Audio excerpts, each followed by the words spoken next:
La arquitecta Ana López Ortego es una arquitecta española que creo que se enamoró de este país afortunadamente y tiene un máster en métodos y técnicas de investigación histórica, artística y geográfica y actualmente es estudiante del PhD en Historia del Arte y el Territorio.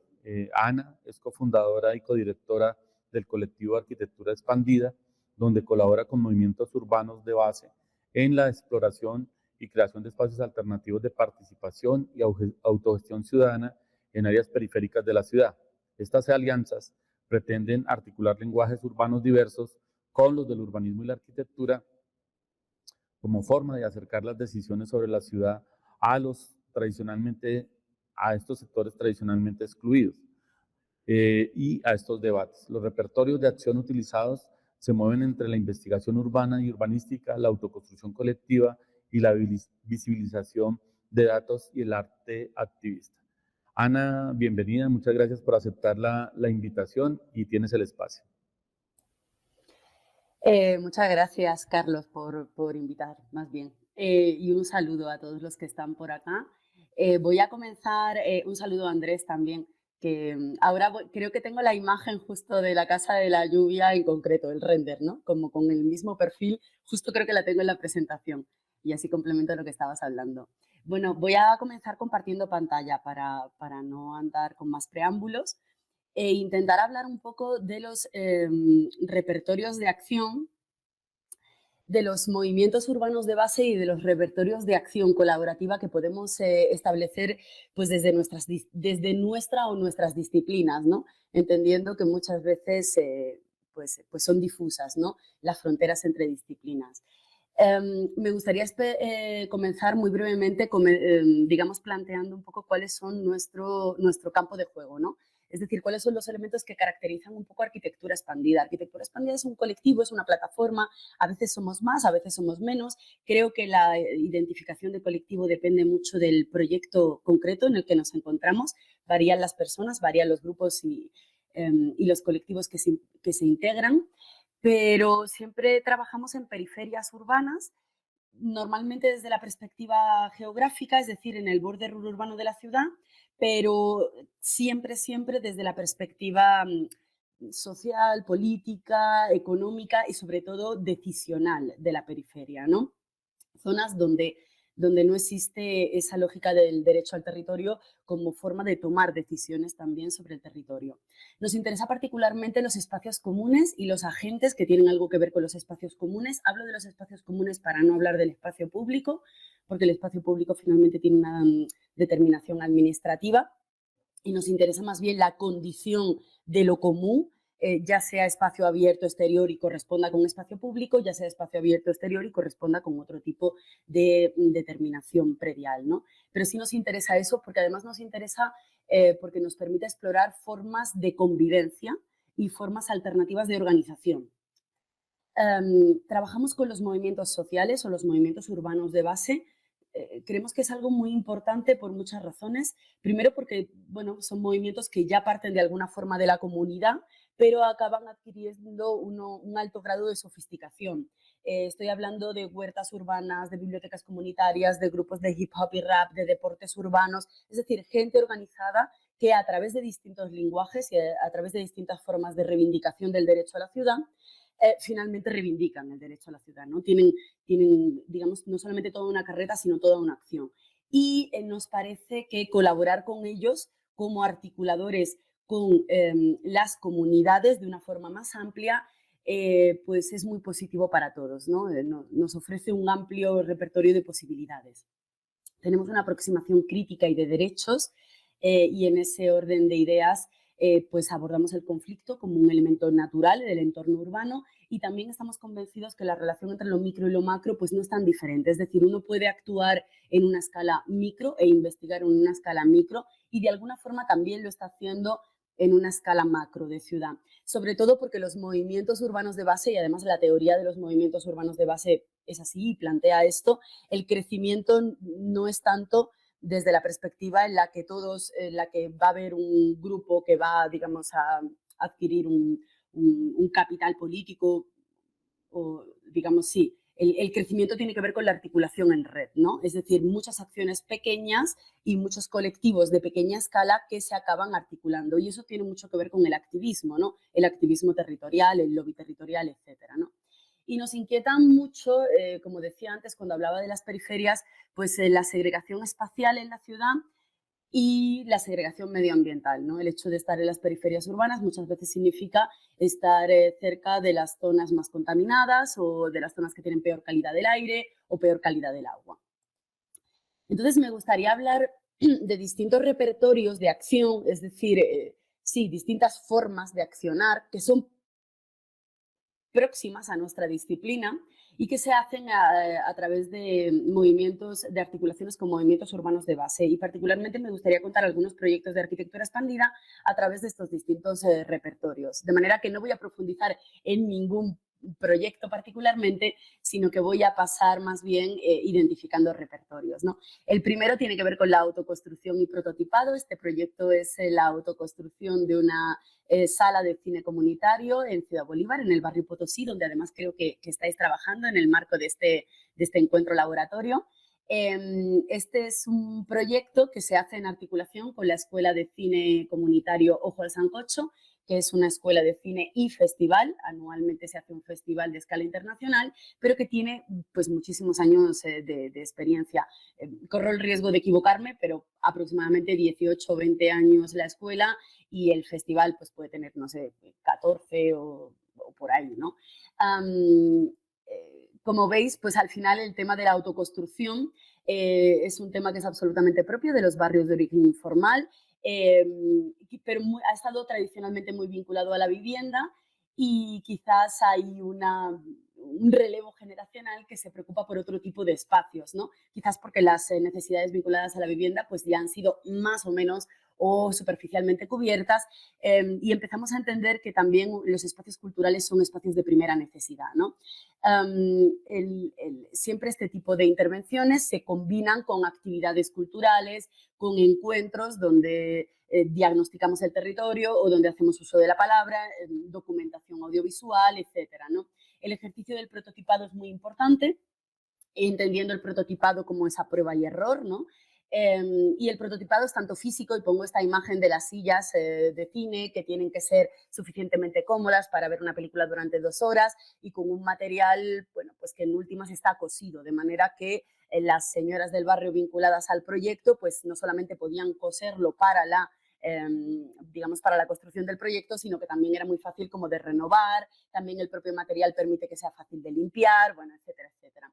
Pero el contenido del prototipado no solamente es físico, también es social, es decir, cómo nos organizamos para hacer posible una autoconstrucción, que es integralmente autoconstruida, ¿no?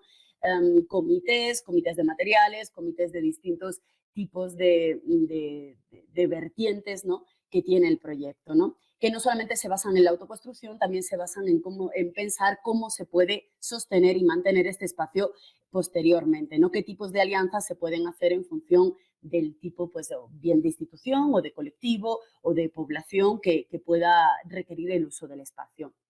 Este espacio se encuentra en suelo del Instituto Cerros del Sur, entonces hay un convenio para el uso de este espacio, puesto que y para la construcción de este espacio, ¿no? Pues la electricidad corre a cuenta del instituto, pero el uso es un uso compartido, aunque la gestión principal recae sobre Ojo al Sancocho, bueno, etcétera, ¿no? Se trata de toda una negociación de cómo podemos organizarnos, ya que no, en este caso pues no estamos sometidos a esas regulaciones tan estrictas, ¿no?, que vienen pues desde la normativa pública, por ejemplo, ¿no? Hay un componente muy importante en el contenido simbólico, ¿no?, y en la imagen del proyecto. Solemos utilizar materiales muy sencillos, muy accesibles, pero nos parece muy importante, por ejemplo, la inclusión de la guadua y la visibilización de la guadua como sistema constructivo o de la iluminación, porque finalmente plantea un contrapunto dentro del paisaje urbano, ¿no? Y el mensaje que se lanza es un mensaje muy potente con este tipo de espacios que funcionan literalmente como faros en el territorio, ¿no? Como faros de iluminación, ¿no? Y eso es bastante importante cuando es uno de los pocos espacios estrictamente culturales o estrictamente artísticos, ¿no? La reivindicación a ser vistos y reconocidos como condición de ciudadanía. En este proyecto, pues, por ejemplo, es muy importante dentro de los repertorios de acción la articulación con los financiadores. La mayor parte de la financiación vino a través de una invitación del Museo del Diseño de Londres a participar en una exposición, pero desde el momento en el que los curadores de esta exposición se ponen en contacto con nosotros, pues ya nos están planteando directamente que entienden perfectamente que esta alianza para exponer esta imagen es una exposición en el Museo del Diseño en el año 2016, cuando se construyó la Potocine. Ellos ya nos plantean que, bueno, además de la exposición, lo ideal sería poder fortalecer, apoyar económicamente la propia construcción, ¿no? Y esto se hace pues desde una perspectiva bastante interesante, porque finalmente los vídeos que ustedes están viendo en esta exposición son filmados durante la autoconstrucción por la Escuela de Cine Ojo al Sancocho y oficialmente desde el Museo del Diseño lo que se está financiando son los videos. Si bien extraoficialmente todos sabemos que eso es una fisura para poder financiar la construcción, ¿no? Esta cuestión que tiene que ver con los museos y con la perspectiva museográfica la hemos implementado en varios sitios y en varias situaciones, porque también son plataformas de visibilización bastante interesantes, ¿no? Y ese es otro de los repertorios de acción que podemos implementar, la visibilización de distintas formas. Ahora voy a contar otras formas de visibilización, pero muchas veces hay una visibilización directa a través del arte o a través de las exposiciones o bienales de arquitectura. Esta imagen que están viendo es la imagen de nuestra exposición en la actual Bienal de Arquitectura de Venecia en la exposición principal, ¿no? Y bueno, cuando se inauguró, pues estábamos en mitad de un paro con una situación muy preocupante con respecto a, pues, a lo que estaba pasando, ¿no? Sobre todo a las muertes, ¿no?, que estaba habiendo, y nos parecía pues, que también era un espacio importante de visibilización al margen de los proyectos que estábamos mostrando de la situación. La visibilización de datos, por ejemplo, en este proyecto, que es la Casa de la Lluvia de las Ideas, está también en Bogotá, en la localidad de San Cristóbal, en los Cerros Orientales. Es un proyecto que construimos en el año 2012 y este proyecto es un proyecto muy interescalar. Es un proyecto donde, además de la autoconstrucción física, hay un fuerte trabajo, sobre todo durante los últimos 9 años, ¿no?, de investigación y de visualización de datos. La autoconstrucción como tal de la Casa de la Lluvia de Ideas parte de una iniciativa comunitaria. Casi todos los proyectos que desarrollamos en Bogotá parten de iniciativa comunitaria, que nos contactan de una u otra forma.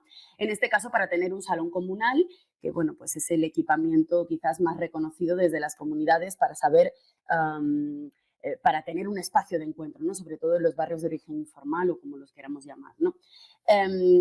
Pero rápidamente y evolutivamente se va convirtiendo en una aula ambiental. También eso tiene mucho que ver, digamos, con las presiones urbanísticas y con los principales problemas que se sienten o las principales luchas territoriales que se sienten en estos barrios. Son 7 barrios situados en la cuenca alta urbana del río Fucha, ¿no? De manera que durante el año 2012 hasta principios del 2013, aproximadamente 8 meses, trabajando los fines de semana, se desarrollan unos procesos de autoconstrucción muy similares a los de la Potocine, en modelo de minga comunitaria, con distintos perfiles pues, de la población, sobre todo niños y adultos. Simplemente los jóvenes siempre fueron un poco escurridizos en este proyecto, pero algo muy emocionante fue como, por ejemplo, colocar un suelo liso, un piso laminado, pues se convierte en una estrategia que, si bien es una solución tecnológica, es una estrategia profundamente social, porque se convierte en un espacio muy adecuado para hacer breakdance, y hay varias escuelas de breakdance en la zona,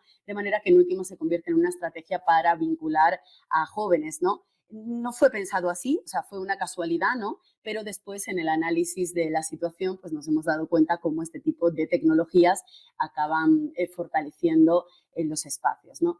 Una forma de visibilizar espacios fue, por ejemplo, esto que pasó en el año 2014, cuando todavía no legalizado el barrio. David Harvey viene a Bogotá, tiene una agenda completísima entre academia, instituciones públicas, etcétera, pero bueno, por una cantidad de casualidades conseguimos que pueda venir a visitar la Casa de la Lluvia, y también otro proyecto que no he traído hoy para contar, el Trébol, y esto hace, pues, le hacemos una entrevista, se viriliza en internet y de pronto nos empezamos a voltear a un territorio que no ha sido al que normalmente nunca nadie le ha hecho demasiado caso, ¿no? Son pequeños puntos, no se convierte tampoco en un elemento estructural, no cambia radicalmente la realidad de las comunidades, pero son pequeños elementos que aportan a visibilizar territorios, a visibilizar luchas, a visibilizar movimientos urbanos de base, ¿no? En este proyecto, como les decía, es un proyecto muy interescalar, desde la poética del tornillo, de poner tornillos juntos, hay una dimensión afectiva y de cuidados muy fuerte en todos los proyectos, pero creo que particularmente en este, hasta entender cuáles son las controversias territoriales que hacen que la gente esté reclamando con tanto énfasis este derecho al territorio, ¿no? Y de una forma bastante clara, ¿no? En este caso estamos en el borde entre los terros orientales y la ciudad, de manera que cuando nosotros intervenimos todavía no estaba habilitada la franja de adecuación, todavía no había esos derechos a la propiedad. Durante más de 30 años nos encontrábamos en un limbo jurídico en esta zona, de manera que cuando llega la legalización en el año 2015 hay otros repertorios de acción que se implementan, ya que la legalización pues llega con muchas urgencias, ¿no? Llega con mucho riesgo de inundación o de remoción en masa que se convierte en un problema muy urgente y entonces no se pueden legalizar las viviendas que están sometidas a estos riesgos y eso implica pues que rápidamente tienen que ser reasentadas, ¿no? Incorporadas en el programa de reasentamiento. Pero las poblaciones dicen, pero si llevamos 30 años aquí y nada era urgente, nuestra vida no era urgente, ¿no? Hasta que no llega la legalización. Llega la legalización y de pronto es urgente esto, ¿no? De manera que en el marco de la legalización, cuando la Secretaría de Planeación y de Hábitat pues recorren los barrios constantemente, ¿no? Pues porque es necesario hacer socialización, porque es necesario verificar una cantidad de cuestiones, ¿no?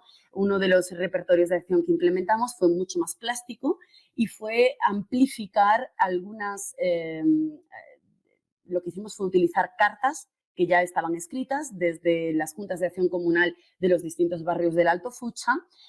Habían sido escritas en el año 2008, pero había muchas otras cartas, esta es la que nos pareció más relevante, y extraímos algunos de los fragmentos de esta carta para pegarlo directamente en el espacio público, ¿no? Sobre todo esta cantidad de exigimos que permiten amplificar la voz, ¿no? Y amplificar la voz significa, por un lado, muchas veces los diálogos socioinstitucionales se quedan entre el representante de la Junta y las instituciones a las que van dirigidas las cartas y se quedan en una mera correspondencia, ¿no? De manera que nos parecía muy interesante que parte de la comunidad que no sabía que estas cartas existían, que no sabía que esta reivindicación llevaba tanto tiempo, se enterasen, ¿no? Y no se sensibilizasen porque desde luego estaban sensibilizados ya que eran los primeros afectados, pero entendiesen que esto partía de una lucha histórica y por el otro lado, bueno, pues también amplificarlo, ¿no? A estas instituciones públicas, ¿no?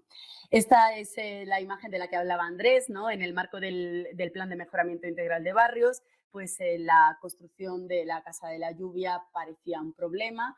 Y lo que proponen es esto, ¿no? Y siempre nos pareció muy chistoso por varias razones. Primero, porque en primera instancia nos llamaron a Arquitectura Expandida a una reunión a la Secretaría Distrital del Hábitat, un poco para pedirnos que convenciésemos a la comunidad de que aceptasen, porque no parecían demasiado proclives a aceptar esta propuesta.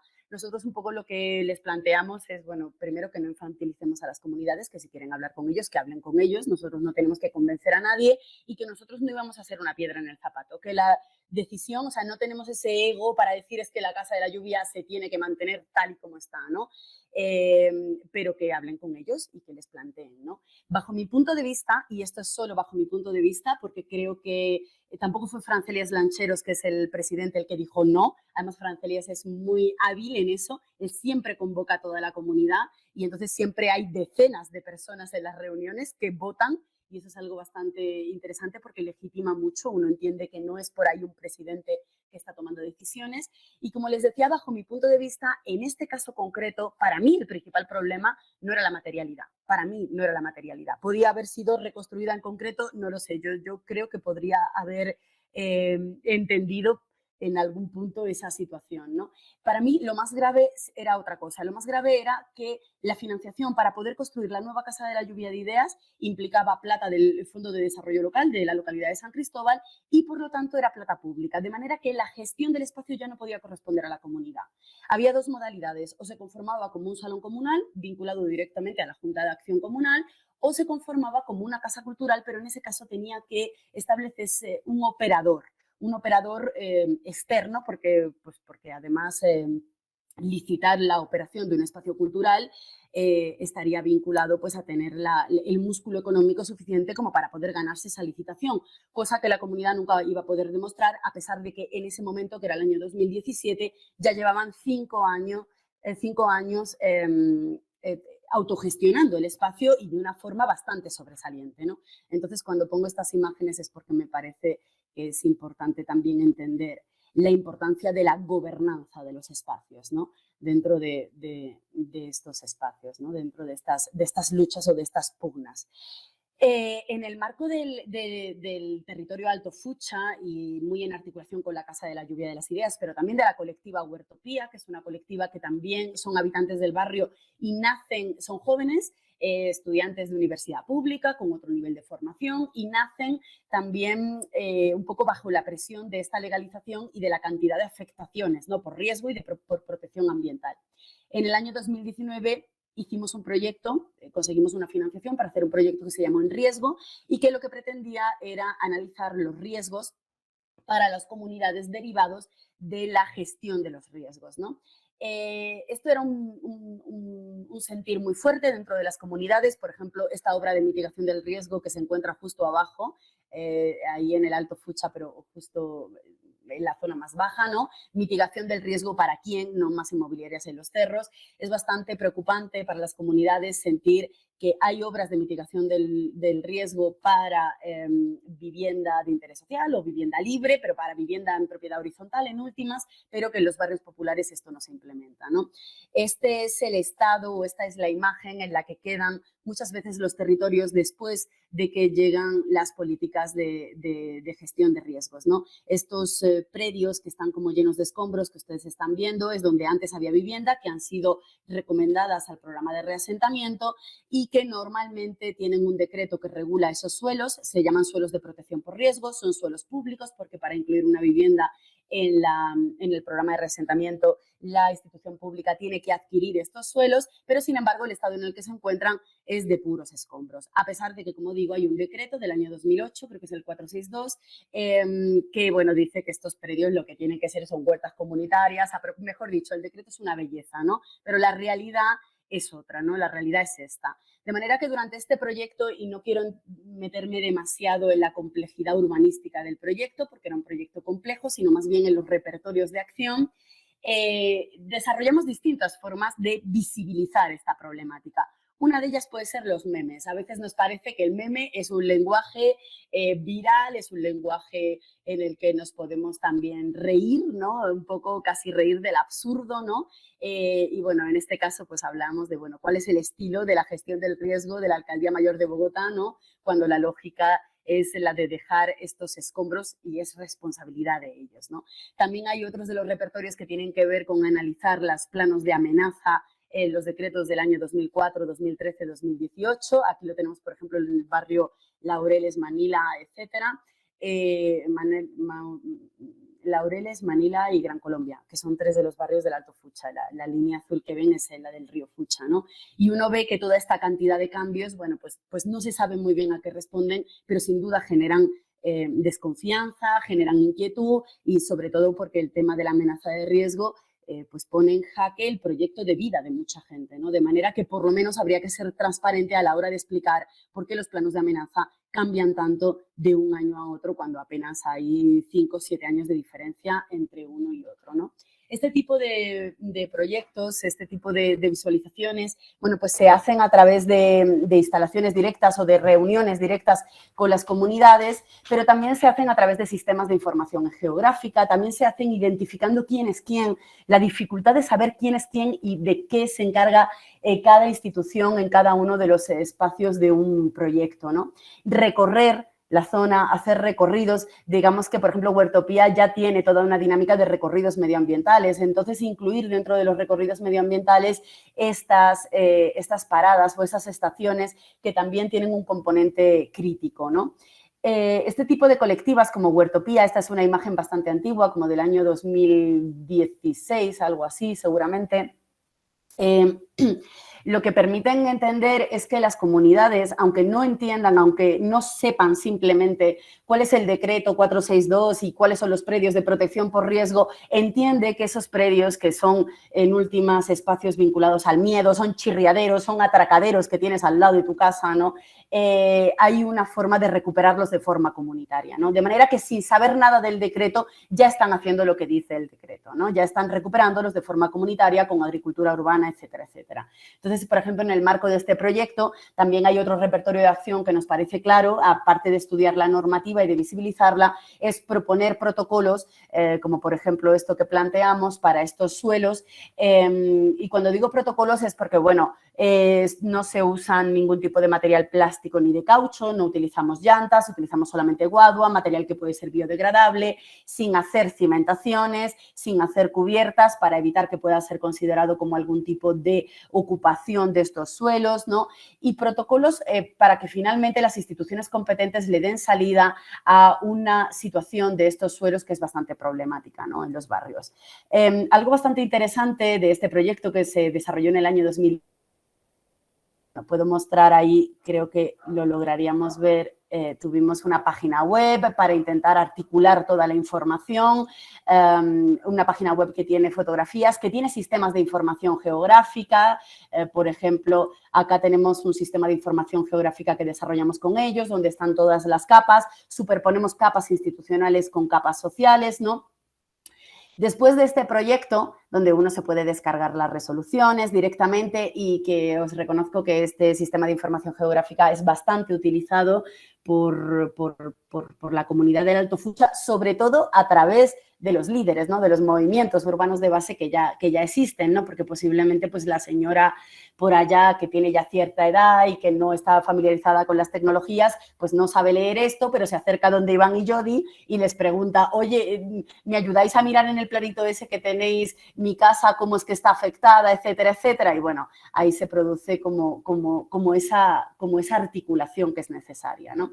Y lo que les quería contar es que algo muy interesante, no voy a pasar toda la diapositiva porque es complejo y finalmente pues es un tema urbanístico. Algo muy interesante es que durante el año 2020, durante la pandemia, las huertas se explotaron en el territorio. Se explotaron pues por muchas razones, estábamos confinados, había unos problemas también de trabajo, económicos, etcétera. Y algo muy interesante que pasó fue, bueno, fueron muchas cosas. Una, que crearon una red de economía solidaria, porque creo que los repertorios de acción que las propias comunidades tienen son muy sofisticados, ¿no? Y otra, que la Secretaría Distrital de Ambiente pues finalmente acabó apoyando, incorporando algunos elementos de fortalecimiento de estas huertas a través de mecanismos que no serían los que nosotros habríamos diseñado como arquitectura expandida, eran mecanismos más basados en la licitación, etcétera, pero que bueno, finalmente entendimos que hubo como cierto impacto, ¿no? No sé si en la política pública, porque la política está ya diseñada, pero por lo menos en la derivación de presupuestos a este tipo de iniciativas, al fortalecimiento de este tipo de iniciativas. Voy a cambiar radicalmente no tan radicalmente, ¿no? Pero voy a cambiar de tipo de repertorios. Este es un proyecto que desarrollamos durante 4 semanas muy intensivas en el Cementerio Central de Neiva, en el Huila. Y en este caso el repertorio de acción tiene más que ver con visibilizar otras luchas, ¿no? Es decir, los arquitectos también tenemos un componente plástico, estético, tenemos un componente que nos ayuda a poder apoyar concretamente otras luchas que ya vienen existiendo. En este caso concreto se trata de una serie de colectivos de distinto matiz, ¿no?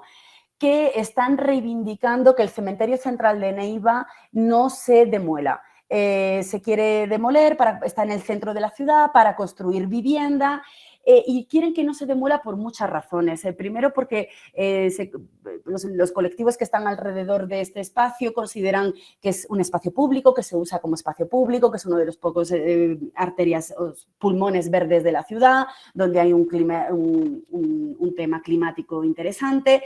Y también porque existen bastantes temas dentro del cementerio que son bastante complejos, ¿no? Particularmente el tema que tiene que ver con los NN, los no name, ¿no? y que tiene que ver con los desaparecidos también, ¿no? Este proyecto lo desarrollamos justo antes de encerrarnos por la pandemia, es decir, fue a principios del año 2020 y era un momento en el que la JEP estaba precisamente identificando muchos de los desaparecidos del conflicto dentro de los cementerios. Entonces, por ejemplo, dentro de este colectivo que les digo de forma amplia, pues hay gente vinculada a desaparecidos, medicina legal, etcétera, etcétera, ¿no? Entonces, en el marco de este proyecto hay que entender que esto es una lucha ciudadana de una plataforma muy amplia que lleva 10 años y a nosotros nos llaman en un momento para intentar visibilizar esa lucha, establecer algunas estrategias plásticas que nos ayuden a visibilizarla. Construimos estas 2 carretillas, pues haciendo uso de un referente plástico que hay, que allí todo el rato hay carretillas de un lado para otro para hacer el mantenimiento y dijimos, bueno, pues unas carretillas para sentarnos a hablar, ¿no? Y que además queden dentro del espacio y que cuando no se están siendo utilizadas para ningún evento, pues que la utilice cada uno para velar a sus muertos o para las actividades que pueda llegar a desarrollar, ¿no?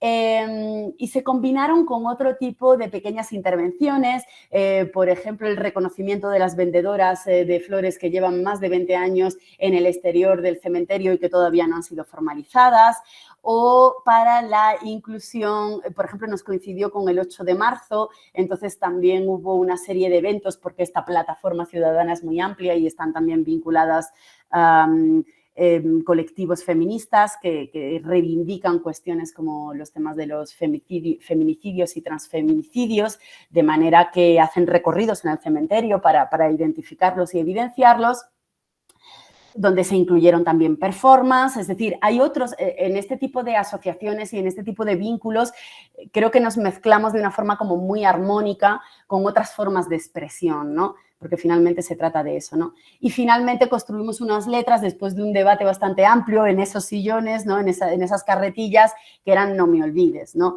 Y no me olvides haciendo referencia sobre todo a toda esta zona del cementerio donde están los NN y un poco también de forma indirecta a todo esto que tiene que ver con la posibilidad de que haya desaparecidos del conflicto directamente en el cementerio. Otro proyecto también más corto y más de colaboración puntual fue este proyecto desarrollado en China, en la región de Sichuan, en la región rural de Sichuan. En este caso estamos hablando de una residencia artística, fue una invitación del Centro Georges Pompidou junto con la Mao Zedong Art Foundation durante 2 meses y a nosotros nos invitan voy a hablar del repertorio muy brevemente. El repertorio es utilizar la corporalidad, la espacialidad y el arte. Quizás es uno de los repertorios que nos acercan mucho más al arte y al arte activista. En este caso concreto, bueno, pues nos llaman para hacer una intervención artística con una libertad muy amplia, ¿no? Pero el caso es que cuando nosotros llegamos ahí es un pueblo muy pequeño, es un pueblo muy disperso alrededor de cuencas hídricas, donde la mayor parte de la población es población mayor, estamos hablando aproximadamente un 80% por encima de los 65 años, es decir, uno de estos pueblos en una alta despoblación, donde el gobierno chino quiere establecer un proyecto de turismo bastante fuerte porque se encuentra, bueno, en un enclave bastante interesante entre varios lugares turísticos próximos. Pero el proyecto turístico, nosotros veíamos que no paran de pasar retroexcavadoras, hacer carreteras de 5 carriles o de 4 carriles, pero no entendíamos cuál era el proyecto urbanístico, lo pedimos, estuvimos buscándolo, forma parte de lo que hacemos cuando desarrollamos cualquier proyecto, primero estudiar cuáles son los planes urbanísticos que aplican. Y en este caso, pues por razones obvias, no tuvimos acceso a la documentación urbanística. De manera que dijimos, listo, vamos a trabajar entonces con la situación de los cuerpos, con la corporalidad en el espacio público, que es lo único que no nos engaña y que podemos ver nosotros directamente. Y nos dábamos cuenta de que todas las personas, como digo, personas mayores, se sentaban de una forma muy lineal en la única calle principal del pueblo, ¿no? Y uno pasaba por allí, era casi intimidante, ¿no? Era casi como si fuesen unos, como si estuviesen en un escaparate, ¿no? Como si se estuviesen mostrando.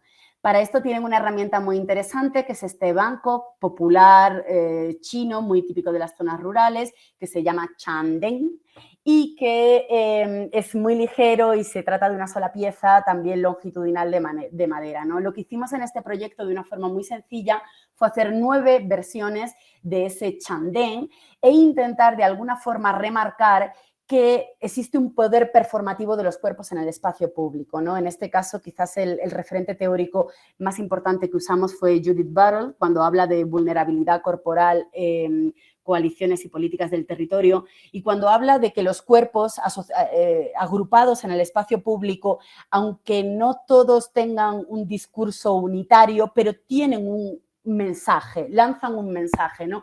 Y de hecho Judith Butler habla de que estos cuerpos dicen de alguna forma estamos aquí, estamos aún aquí, no hemos sido desechados, ¿no? De manera que este proyecto de los bancos lo que pretendía era, por un lado, hacer una intervención profundamente útil. Nos interesa mucho lo útil, no hay que explicarle a nadie para qué sirve un banco, no es una abstracción tampoco, pero tiene una dimensión simbólica muy interesante y es que permanecer en esa situación corporal, lineal, etcétera, es una forma de manifestarse para poder permanecer cuando lleguen las operaciones urbanísticas, ¿no? Este era un poco el logo, ¿no? El banco con el manifestation, por supuesto, no pasó la censura, se tuvo que llamar To Remain, el proyecto, permanecer, más que manifestarse, si bien manifestation no es demonstration, pero bueno, es que eso era una pelea imposible de ganar, ¿no? Dentro de este marco de proyectos que trabajan sobre los mobiliarios y también el marco de proyectos de las residencias artísticas, está este proyecto que hemos podido desarrollar durante 3 años en Clichy-sous-Bois, que es una periferia sensible, así lo llaman los franceses, bueno, pues es un gueto terrible de la periferia de París, también por invitación del Centro Georges Pompidou, en este caso con asociación del Ministerio de Cultura francés, y en este caso lo que implementamos como metodología o como repertorio de acción es eso que llamamos las provocaciones tácticas. A ver, ¿qué es eso? Eso es que cuando nosotros estamos trabajando en Bogotá y nos llama Ojo al Sancocho para construir una sala de cine, nosotros no tenemos que provocar a nadie porque ya hay una parte de la comunidad que es un movimiento urbano que tiene un arraigo muy fuerte con el territorio que nos está llamando. Entonces, ahora, ¿qué es lo que pasa cuando a ti te invita una institución? Cuando a ti no te está invitando la gente de la comunidad, cuando además en el caso francés el sentido de lo organizativo a nivel comunitario es bastante débil, es bastante bajo, porque bueno, es un tema complejo, ¿no? Pero hay modelos de Estado que son muy fuertes, muy controladores, digamos, y el asociacionismo no se entiende en absoluto como lo entenderíamos en América Latina, ¿no? Entonces, ¿qué hacemos cuando llegamos? O sea, ¿qué podemos hacer? Bueno, pues nuestra estrategia fue esto de las provocaciones tácticas. Se trata de un entorno urbanísticamente muy interesante para los arquitectos porque son la construcción de vivienda social y no social, pero sí vivienda para población de bajos ingresos económicos en contextos de periferia de la ciudad desde los años 60, miles y miles de viviendas que a lo largo de los años pues, se han convertido en guetos, además en guetos raciales, mayormente población africana, además del Magreb, con unos niveles de estigmatización por todos los temas de terrorismo internacional que son muy propios de las periferias de las ciudades del norte global, ¿no? Y donde los lenguajes de comunicación pues parecen que no están como muy articulados, ¿no? Esto de la participación, etcétera, finalmente el lenguaje de comunicación de muchos de los jóvenes que se sienten profundamente frustrados por este sentimiento de exclusión, pues es quemar carros, ¿no? Y esto es bastante fuerte en Clichy-sous-Bois. Clichy-sous-Bois es la comuna en la que surgieron las revueltas urbanas del año 2005, que no sé si ustedes recuerdan o tienen en mente, pero supuso una crisis muy fuerte en Francia y sobre todo puso sobre la mesa un problema de segregación espacial en estas banlieues, ¿no? en estas periferias, en estas cités, ¿no? De manera que esto de las provocaciones tácticas lo que se trató fue, bueno, nosotros estuvimos durante 4 meses y medio aproximadamente en residencia artística en la zona, vivíamos muy cerca y lo que nos dedicamos fue a construir y a implementar de forma móvil, mobiliario móvil, que durante esos meses iba moviéndose, ¿no? De manera que, aunque algunos de los elementos eran ensamblados in situ, no era tanto la autoconstrucción lo que generaba la participación, sino era la movilidad y todos los debates que surgían alrededor de esa movilidad y de esos elementos, ¿no? Y esto es bien interesante porque la movilidad permite llegar a acuerdos, ¿no? Cuando a un vecino le está molestando el banco, cuando baje señor, hablemos, veamos dónde lo podemos llegar a colocar, etcétera, etcétera. Y sobre todo lo que creemos es que no estamos solucionando nada, lo que estamos es abriendo un marco de negociación, de diálogo urbano, ¿no? Esto creo que es un proyecto interesante porque además después del año 2017, que es cuando nosotros estuvimos allá, nos volvieron a llamar en el 2018 y también en el 2019 porque parecía que teníamos cierta habilidad para acabar hablando y para acabar integrando en estos procesos de diálogo social a población que tradicionalmente no se vincula, ¿no? Y creemos que el hecho de que la participación sea espacial plantea, y cuando digo espacial se trata de que tú coges el banco y te lo llevas donde tú quieras, ¿no? Cualquiera participa y cualquiera, digo particularmente los jóvenes, los que normalmente son asociados con el problema, ¿no? Si los jóvenes son parte del problema, nosotros creemos firmemente que también tienen que ser parte de la solución. Este proyecto se repitió, no se repitió exactamente igual, pero tuvo como otras ampliaciones durante el año 2018 y también durante el año 2019. Por ejemplo, en el 2019 nos pidieron que hiciésemos un graderío para los eventos que tenía Atelier Médicis, que es del Ministerio de Cultura francés, y nosotros les propusimos, oye, ¿y por qué no hacemos algo que puede servir como graderío, pero que también puede servir para la vida cotidiana de la gente, ¿no? Para mejorar los espacios de encuentro y los espacios de convivencia. Además, teníamos la oportunidad de revisitar lo que habíamos hecho los años anteriores e incluso nos mandaban fotos de todo lo que había estado pasando, ¿no? Y un poco para terminar, quería hablarles de mecanismos similares que luego hemos implementado en Bogotá, ¿no? Hasta ese momento, hasta el año 2019, nosotros habíamos trabajado prácticamente únicamente en barrios de origen informal, ¿no? Que parece que son los únicos que tienen problemas, ¿no? Pero resulta que los barrios de construcción de vivienda social y prioritaria que se están dando en algunas de las periferias de Bogotá empiezan a plantear problemas que nos recuerdan mucho a lo que hemos vivido en Francia, solo que con un margen de 60 años de diferencia, ¿no? Este proyecto Toque Madera lo desarrollamos con una estrategia muy similar durante 2 meses intensivos, también en residencia artística, a pesar de que el modelo no era de residencia artística, pero conseguimos una financiación que nos permitió arrendar un apartamento allá y poder tener una vivencia intensa en Tintal Sur, localidad de Bosa. Particularmente este es el plan parcial Campo Verde. Con una estrategia muy similar, pero en este caso con una articulación muy fuerte con el colectivo Golpe de Barrio, es un colectivo de hip hop de la zona y eso cambia totalmente, hace algo cualitativamente muy diferente, ¿no? También había otros colectivos como colectivos de fútbol y colectivos de huertas comunitarias, pero creo que los colectivos de hip hop fueron sin duda los que se amarraron muy fuertemente al proyecto, creo que también por el hecho de que construimos en el espacio público y hace que los muchachos que nunca van a venir a un salón comunal a participar de un diagnóstico territorial se acerquen, participen y sea la excusa para construir juntos, pero también para debatir juntos, ¿no? Este proyecto es un proyecto que dio como resultado cosas muy interesantes, como por ejemplo estos domos aplicados a los jueves de hip hop y ellos hablan de la forma de legitimar lo que están haciendo, ¿no? De ser visibles. Digo esto porque en algún momento habíamos hablado con ellos, bueno, ¿y si construimos un carro para que sea un carrito móvil para vuestro freestyle? Y ellos decían, no, es que no queremos huir más, queremos hacer nuestro freestyle de forma contundente, ¿no? En el lugar, en lo que tenemos que hacer, ¿no? Y bueno, estas imágenes dan cuenta, pues bueno, de todo un proceso que fue muy interesante cómo luego acabó siendo otro proyecto, otros proyectos distintos, ¿no?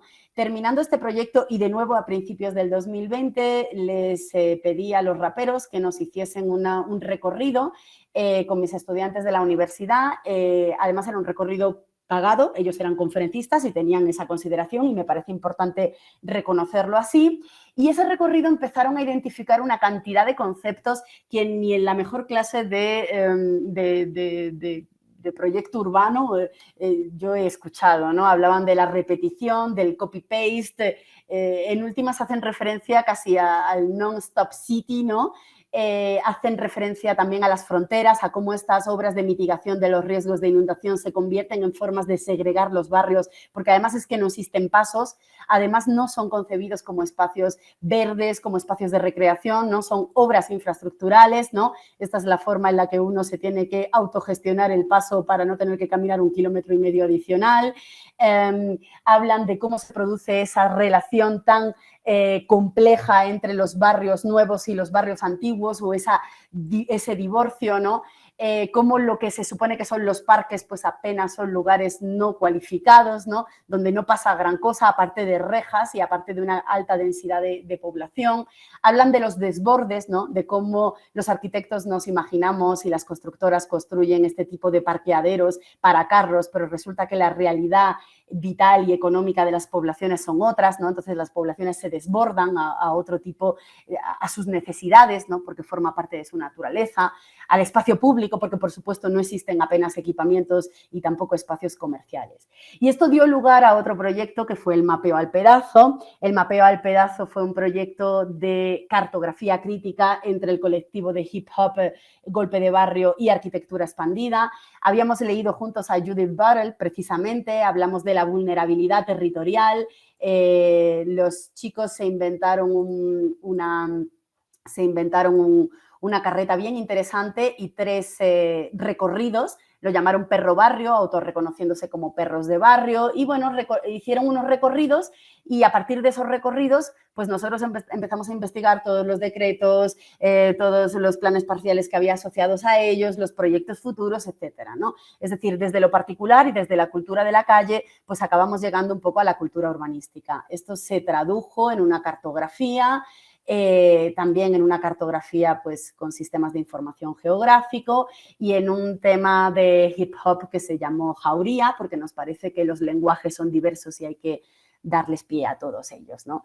Como lenguajes y articularlos. Que no les voy a mostrar hoy porque creo que no voy a tener tiempo y porque les quiero terminar mostrando otra cosa, pero que si les interesa el tema Jauría, pues está aquí en mapeoalpedazo.wordpress.com o en el YouTube de la Fármacos, que es una de las raperas con las que estuvimos trabajando. En el marco de estas cartografías críticas, donde intentamos articular lenguajes, y es que el lenguaje del urbanismo es muy ajeno a la gente, ¿no? Identificamos una iniciativa de autogestión que se autodenomina Campo Alegre, que es una pista de BMX, ya saben, de bicis, de Dirt Jump, ¿no? El Dirt Jump es una modalidad de la BMX que no se basa en la carrera, sino que se basa en los saltos y en los trucos y que se hace a través de montículos de tierra, ¿no? Esto es una iniciativa que data del año 2005, es decir, desde que prácticamente se construyó la ciudadela Recreo en Bosa. Varias generaciones de jóvenes han pasado por ella, tiene una tecnología muy interesante, la tierra y el agua, a pesar de que el agua hay que cogerla del canal, eso es algo como siempre un poco perturbador, ¿no? Pero bueno, nosotros en el marco del Mapeo al Pedazo descubrimos esta iniciativa, contactamos a los chicos, participaron del conversatorio, si no recuerdo mal, creo que Carlos también estaba en ese conversatorio, recuperamos un poco la memoria porque había como muchas fotos desde el año pues 2008, creo que es la primera foto, pero en plena pandemia, sin concertación ni aviso previo y pues porque había unas quejas de los vecinos del conjunto, de algunos de los vecinos del conjunto, definitivamente no de todos, pues la alcaldía demolió el espacio, ¿no? Y eso pareció bastante grave porque en últimas entendemos, uno empieza a cuestionarse en este tipo de barrios con los problemas de guetificación tan fuerte que pueden llegar a ocurrir y que ya están ocurriendo, de quién es la calle, ¿no? Y cómo son los mecanismos de gobernanza. Y si es finalmente el propietario de una vivienda el que tiene que determinar cómo es la calle, ¿no? Si es la propiedad privada la que te da derecho a entender cuál es el uso de la calle. Entendamos que acá estamos en una encrucijada de suelos entre la zona de protección y manejo ambiental, pero también estamos en parte del Parque Metropolitano del Recreo, que en su gran mayoría no se encuentra desarrollado, y en zona de afectación predial de la ALO, ¿no? Desde entonces hemos recuperado memoria, hemos hecho distintas intervenciones y reuniones con la institución, incluso in situ, ¿no? Reuniones con la Secretaría, con la Alcaldía Local de Bosa que no han servido para nada, la verdad, han sido bastante agotadoras, pero también hemos implementado nuestros propios mecanismos, ¿no? Este prototipado, esto es lo que hemos hecho durante el último mes, ¿no? A pesar de que llevamos un año en este proceso, hemos hecho durante este último mes este prototipado con los chicos. Lo hemos implementado en el Parque Mundo. El Parque Mundo es además, y se ha elegido colectivamente, el Parque Mundo es un parque donde particularmente en esa esquina que están viendo, es donde han producido muchos de los enfrentamientos y tropeles en el marco del paro nacional en el portal Resistencia, de manera que no solamente existe un significado de prototipar rampas, también existe un significado de resignificar el parque, un parque que en los últimos meses ha sido pues un contexto como muy violento, ¿no? Resignificarlo para los jóvenes, ¿no? Por y para los jóvenes, ¿no?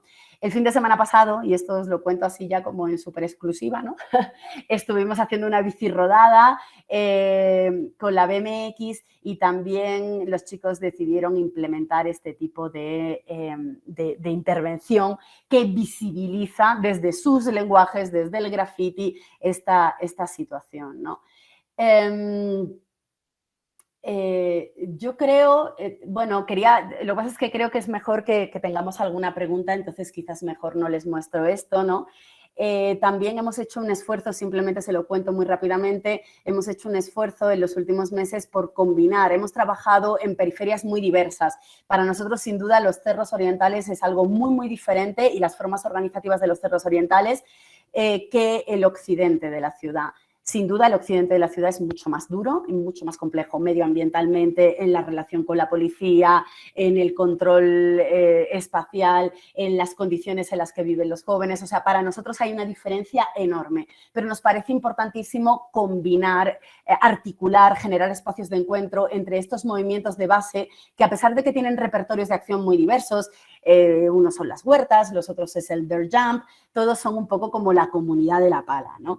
Entonces, incluso hemos hecho un tema, bueno, no lo hemos hecho, yo no lo he hecho, ¿no? Lo ha hecho Casi Nadie, que es uno de los activistas de Golpe de Barrio, con los que llevamos trabajando bastante intensamente los últimos 2 años, pues se ha hecho un tema que es la pala, ¿no? Y que habla de la articulación, ¿no? Y de cómo significa articularse, ¿no? Y la fuerza que tiene la autogestión colectiva en el territorio. De manera que si les interesa, pues también se lo recomiendo mucho.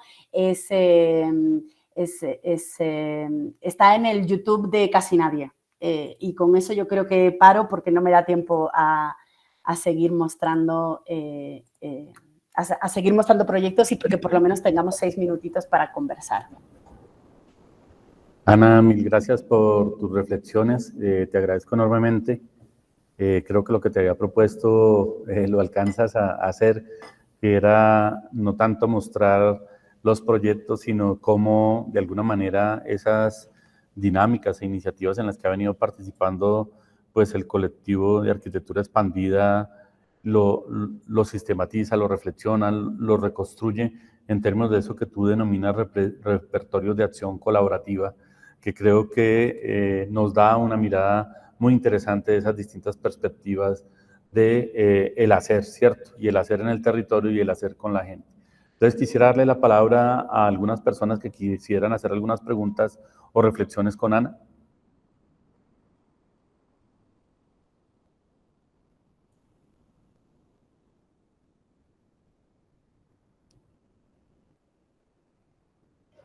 María Dulce, por favor. Buenos dias, muito gusto, Ana. Eu sou arquitecta e urbanista, vivo em Natal, na cidade de Natal, Brasil. Conheci a arquitetura expandida em um taller também com Carlos, em Bogotá, e me parece super importante e espetacular os efeitos, os impactos que tem em todas as dimensões. Ana, alguns pontos, se puedes profundizar. Ya hablaste de alguna manera, la relación con la institucionalidad en general, cómo evalúas las fortalezas y los límites que ustedes encuentran. Outra é como é o tempo mediano que realizam o conjunto de intervenções, promédio, é o tempo que tem para realizá-las e o mantenimento depois, se tienes, ustedes hacen un monitoreo, se saben cómo están las instalaciones, las obras. Muchas gracias. Muchas gracias, Dulce. la relación institucional a rasgos generales no es positiva. No es positiva por muchas razones. A rasgos generales lo que nos acabamos encontrando es mucho miedo desde los funcionarios, a veces directamente incompetencia, pero otras veces la gente es muy competente y simplemente tienen miedo de poder implementar cualquier medida porque tienen miedo a la procuraduría, entonces se convierte todo en, hay un comodín, es hagamos una mesa. Y tú dices, ¿pero una mesa para qué? Porque yo si es para tomar tinto, pues ya me lo tomo en mi casa. Es decir, si tenemos un objetivo en esta mesa, sí hacemos la mesa. Pero si la mesa es un poco para mantenernos, y me parece que es uno de los grandes problemas de la participación. Hagamos una mesa. No, una mesa con agenda, con objetivos que nos permita perseguirlos. Podemos implementar estrategias piloto,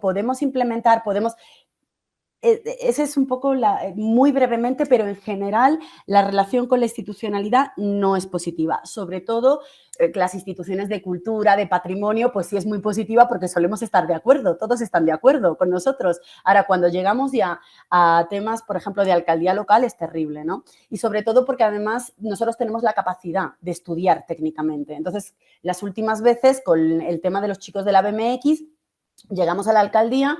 No, es que eso es suelo de no sé qué. Y nosotros sacamos el chip catastral y decimos, no, mira, el suelo llega hasta aquí.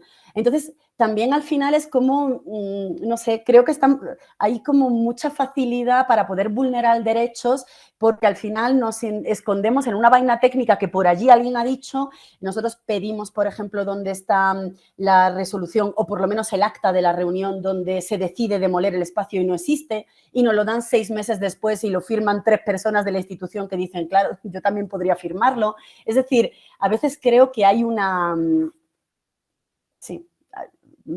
mala intención incluso, ¿no?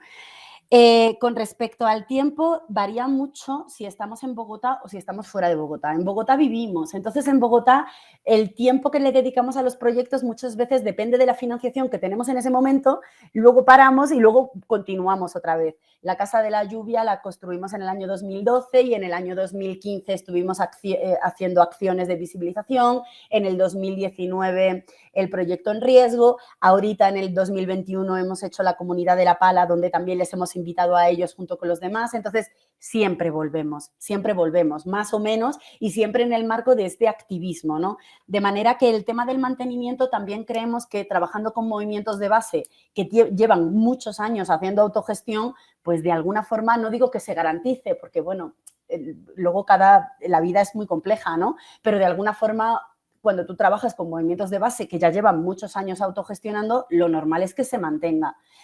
También es importante tratar los temas de mantenimiento desde el primer momento. Por ejemplo, la Potocine. Bueno, venga, si es una embajada que quiere proyectar, ¿qué se les puede pedir en intercambio? ¿Cómo hacemos para que las personas que están gestionando esto tengan un pequeño insumo económico? Bueno, sí se piensa un poco los distintos escenarios, ¿no? Eso sí nos parece importante, pero a rasgos generales tú trabajas con gente que ya está organizada. No tienes que organizar a gente para que se hagan cargo de un espacio, ¿no?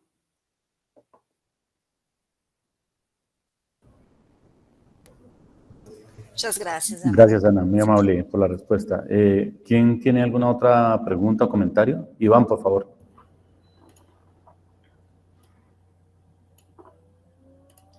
Ana, ¿cómo estás? Buenos días. Yo quería preguntarles cómo manejan ustedes la gestión de los recursos, pero no de recursos económicos, sino, por ejemplo, los materiales o, digamos, todos esos procesos de consecución de la materia que se necesita para hacer los proyectos.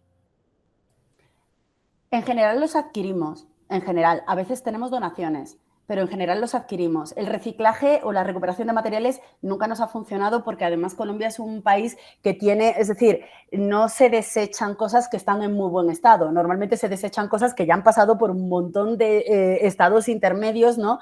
De manera que nosotros normalmente o lo adquirimos o lo tenemos por donación.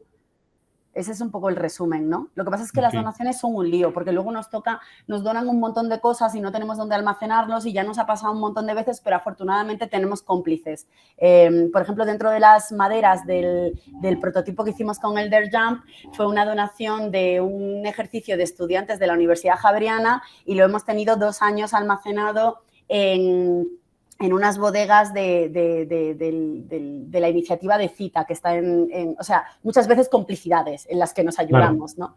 Ese es un poco el resumen. Dale, gracias. Mónica, adelante, y luego Felipe. Hola Ana, buenos días.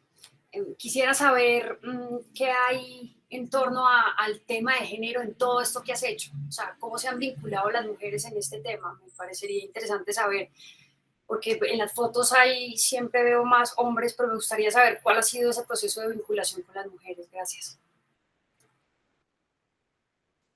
Pues, bueno, es un tema como siempre latente y que nunca hemos trabajado directamente, como en un proyecto pero que ha surgido en varios espacios. En general, hay más hombres. La comunidad de La Pala era súper masculina, ¿sabes? Que al final estábamos, Viviana y yo, en plan, creo que hay un tema como bastante, sobre todo antes, yo creo que ya menos, ¿no? Pero hace 10 años, cuando nosotras estábamos allí subidas construyendo, no te faltaba el vecino. ¡Ay, esas mujeres sí que son como hombres! Y tú dices, no, como hombres no, como mujeres, pero que ponen tornillos, ¿no? Entonces, siempre hay un poquito en lo cotidiano esa perspectiva, ¿no? Luego, igual, en procesos de autoconstrucción hay mujeres metiéndole a la pala, a lo loco, ¿no? Pero suele tocar nivelar esas condiciones, ¿no? Y muchas veces los barrios populares tienen ya unas lógicas, ¿no? Y las mujeres hacen la olla y los hombres están en la construcción, ¿no? Y a veces toca romper un poquito eso. Y toca en lo cotidiano. No es un proyecto sobre género, pero en lo cotidiano decir, bueno, venga, ahora ¿quién organiza? Toca intentar romper un poco de esas lógicas. Coyunturalmente, trabajando en el occidente de Bogotá y con comunidad hip hop y con riders, son súper masculinos y súper testosterónicos. Y es un tema que hemos hablado un montón de veces, pero ¿dónde están las mujeres riders? Yo creo que a veces es torpeza de relacionarse con ellas directamente, ¿no? En el proyecto Mapeo al Pedazo, y hay un tema que se llama Jauría, que os recomiendo que lo miréis porque es el proyecto donde más concretamente se habló con las raperas de la cuestión de género. Porque además las raperas, imagina, o sea, eso es una cosa retestosterónica, el hip hop, es una cosa tremenda, ¿no? Entonces las raperas hablan, por ejemplo, el proyecto es Perro Barrio y ellas hablan de qué es ser perras de barrio, ¿no? Y esa condición de las perras que les toca morder sin dientes, ¿no? Dice la Fármacos, ¿no? Entonces, ese proyecto fue el final, o sea, después de ese proyecto dijimos, tenemos que hacer un proyecto de género.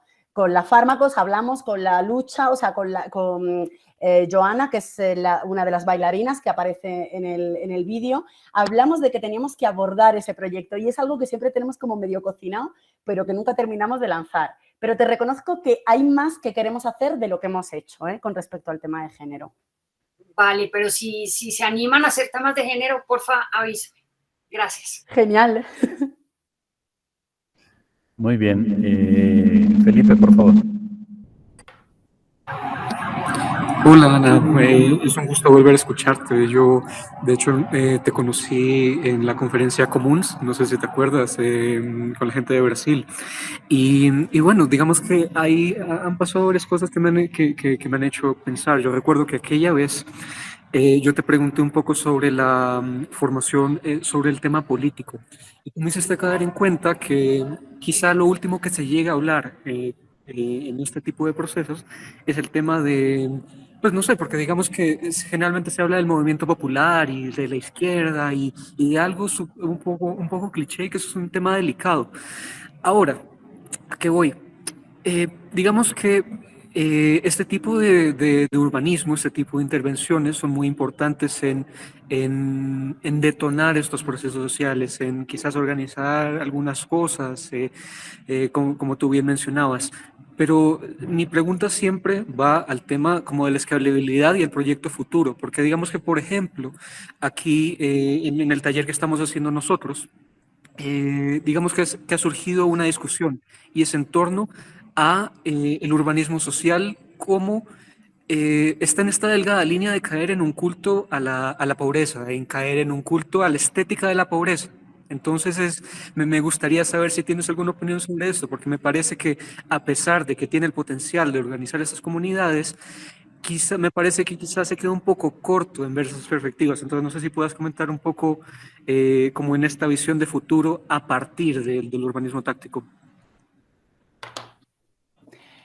Bueno, yo creo que hay muchas cosas aquí. Yo creo que el tema sobre la estética de la pobreza es apasionante, ¿no? Porque yo iría más allá, ¿sabes? A veces me parece que no solamente es la estética de la pobreza, que es la versión más burda de esta forma de simplificar las cosas, ¿no?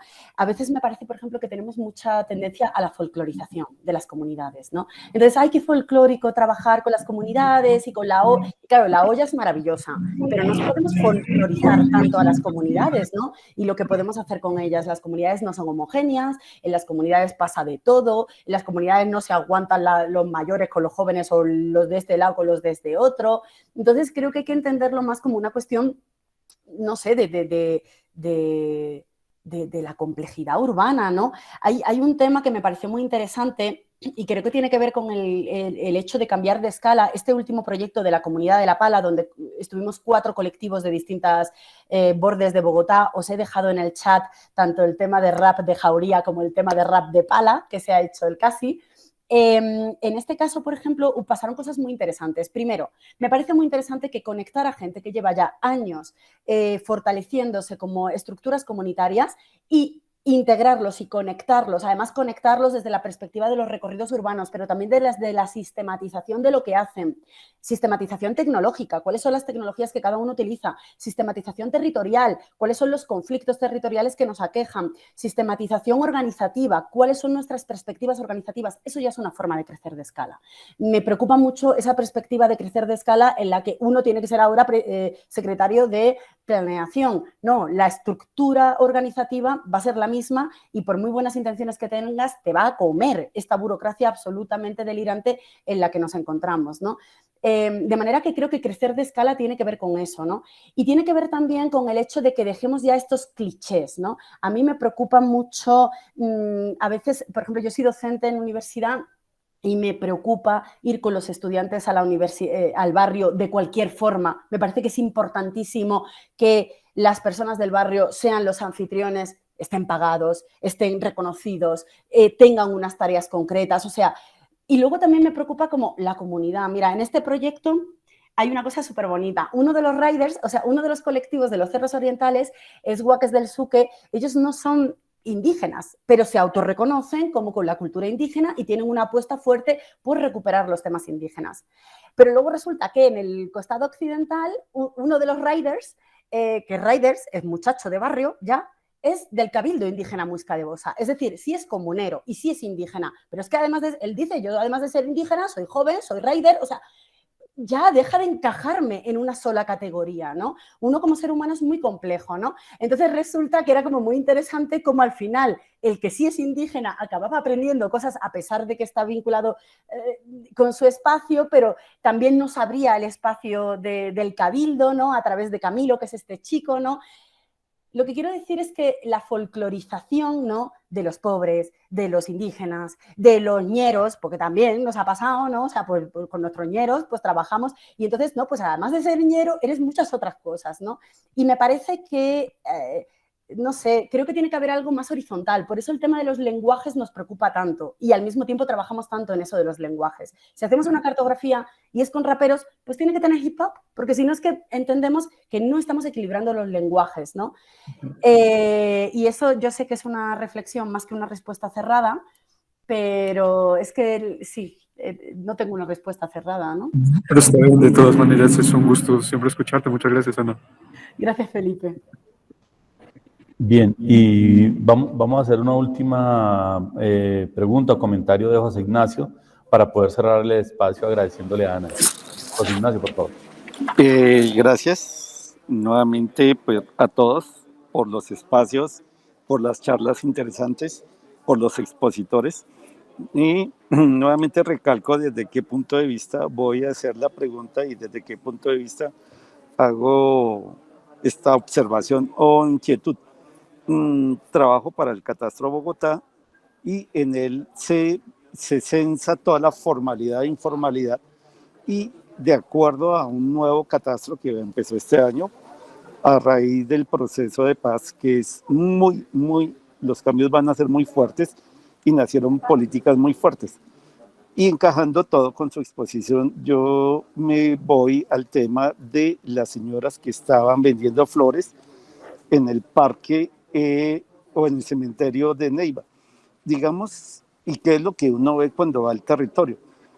Que uno, digamos, las personas se asientan allí, piden sus derechos, que son viables, y ahí me encajo con lo que dijo Felipe, como algo de la estética de la pobreza, yo diría como de lo del pobrecito, porque siempre decimos que ellos no pueden cumplir con alguna legalidad. O sea, también tenemos que partir ya de este hecho que debemos tener legalidad. La legalidad no es solo pagar impuestos, es tener derechos.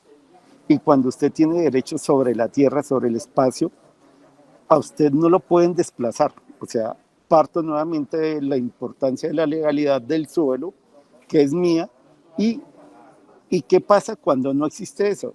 Y por varias exposiciones, yo veo que hay personas que le meten la ficha, como decimos acá en Colombia, o le meten el trabajo, y el barrio va mejorando, va subiendo de estatus, digamos, ya no es esto, se arregla más bonito, se hace mucho mejor, se mejora la situación debido a todas estas actuaciones, pero como no son propietarios del suelo, llega el propietario y pide el desalojo y a ellos solo se le pagan las mejoras en predio ajeno, como lo vemos acá en Bogotá y en Colombia, que sería la formalidad para tener.